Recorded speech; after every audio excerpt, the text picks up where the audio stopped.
My mother-in-law's words sliced through the air as we sat in the restaurant, the aroma of the lavish meal before us tainted by her disdain. "Do you truly believe there's a place for you here?"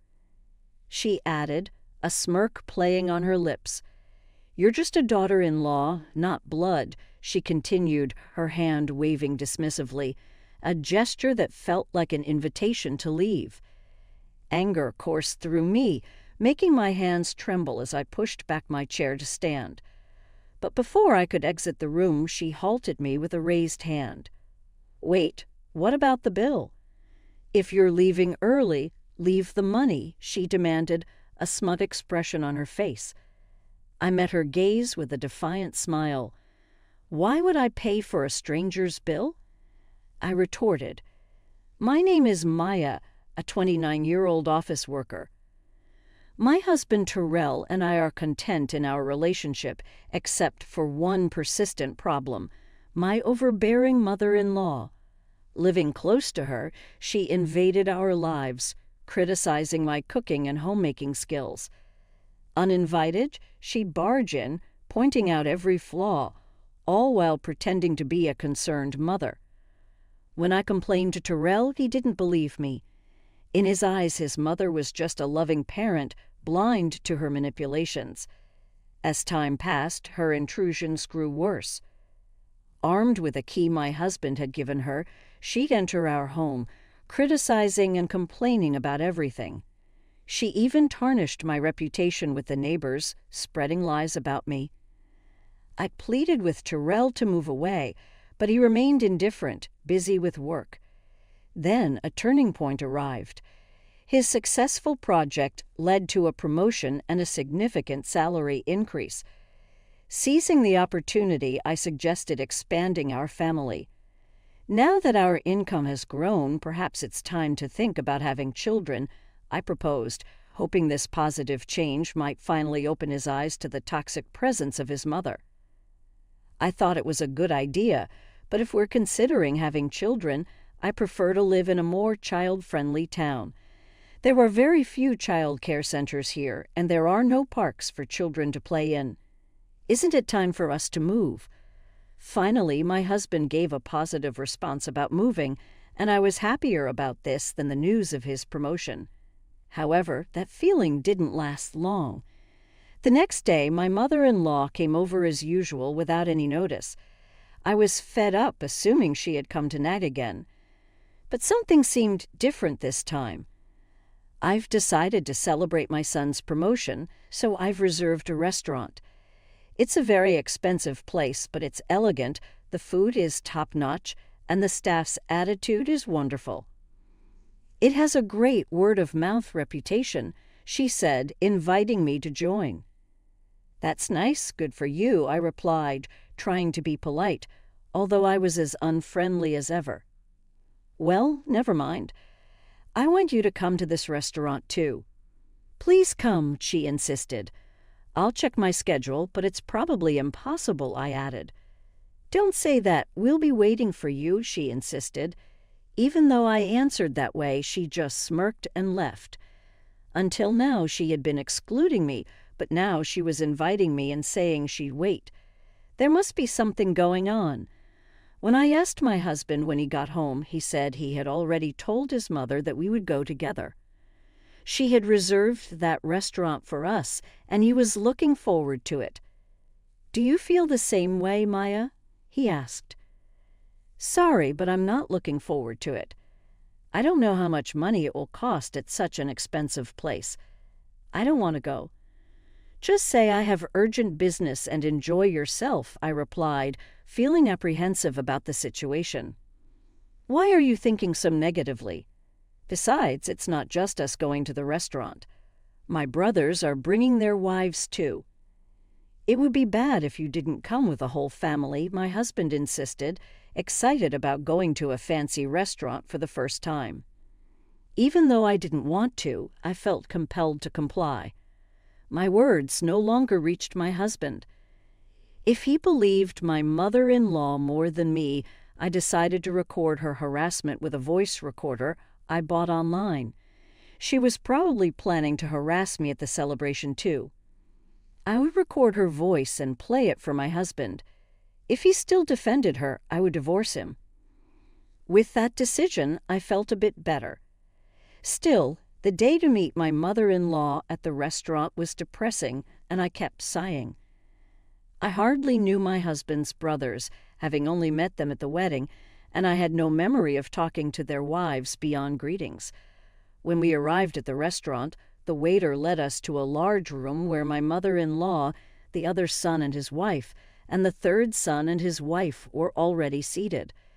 The lavish spread adorned the table with just one vacant seat. My husband, puzzled, tilted his head in confusion. Did the waiter make a mistake with the number of seats? He wondered aloud. "I'll go ask everyone to start eating," he said, leaving the room. The moment he stepped out, my mother-in-law stood up, her expression twisted into a sneer. "There's no seat for you. Why should I invite a stranger who just married my son to a family celebration?" she said, her tongue dripping with disdain. "So I'll give you a choice. Show your sincerity and be accepted as family, or leave and never show your face to me again. Choose now." "I'm leaving," I answered without hesitation. My mother-in-law was momentarily flustered.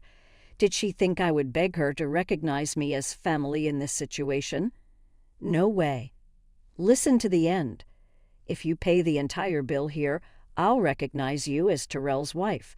You must be frustrated being treated as a stranger, so pay up and become family," she demanded. "I told you, I'm leaving." "Why should I pay for someone else's family's bill?" I retorted, turning my back on her. My mother-in-law slammed the table and shouted, "Don't you get it? I'm offering to make you family. Are you okay with being a stranger? Pay up now." I was utterly astonished when my mother-in-law uttered something almost threatening.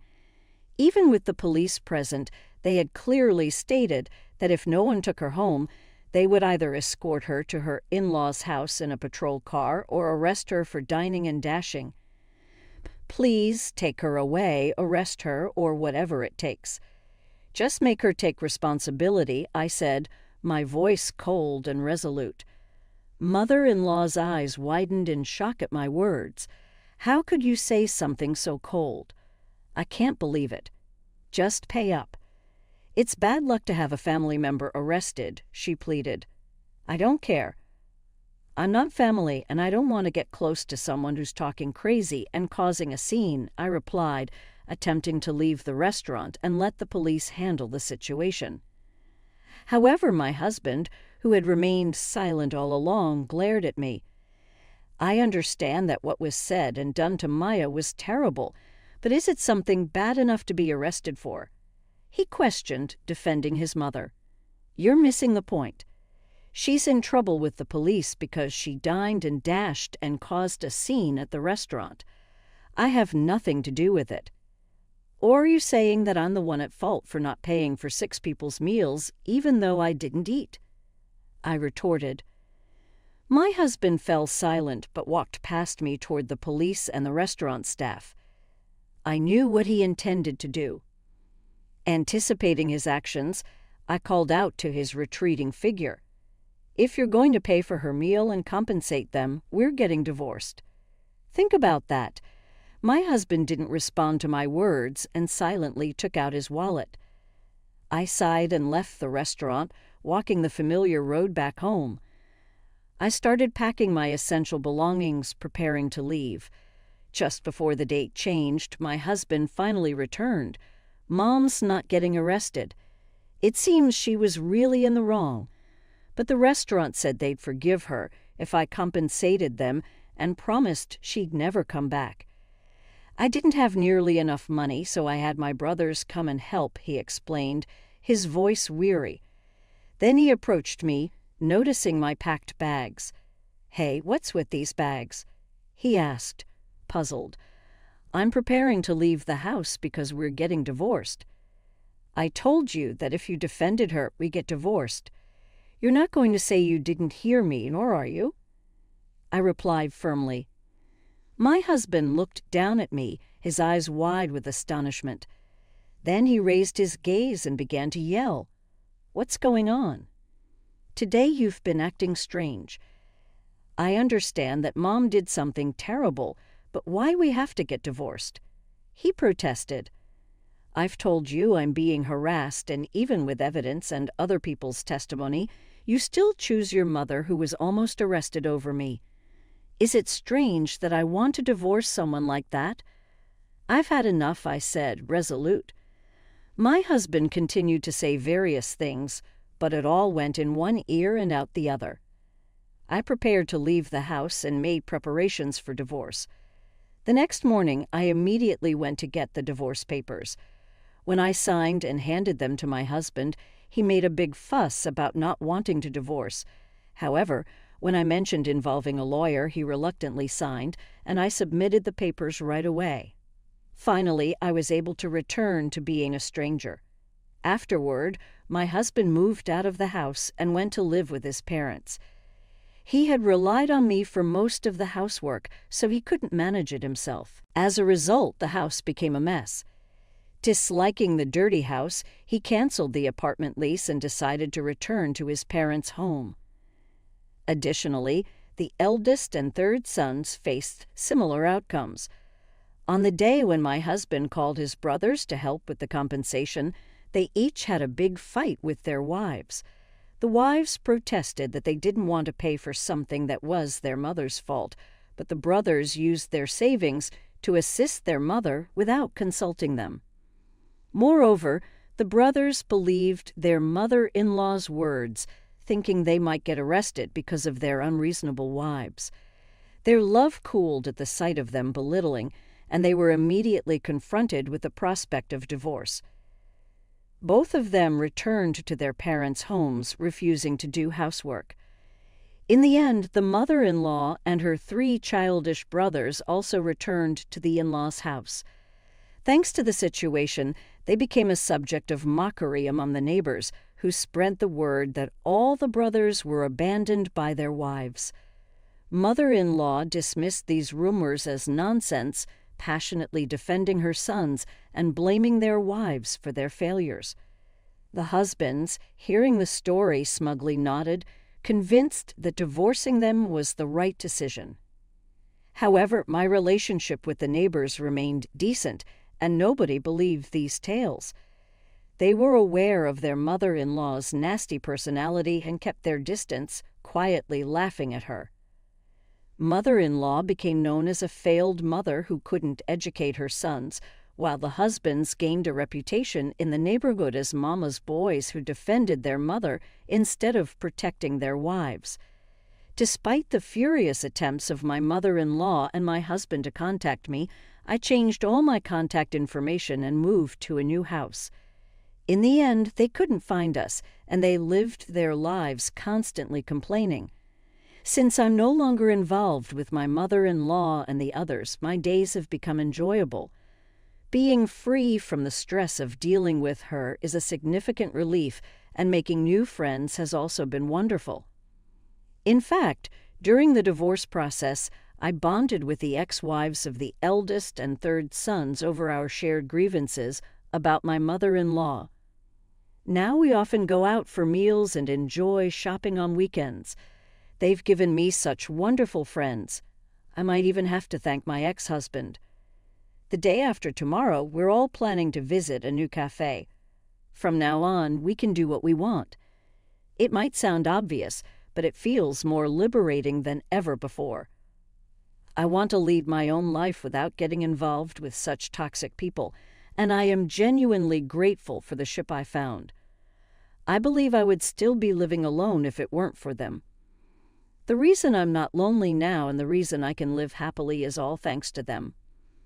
I'm truly thankful, and I hope this relationship continues forever.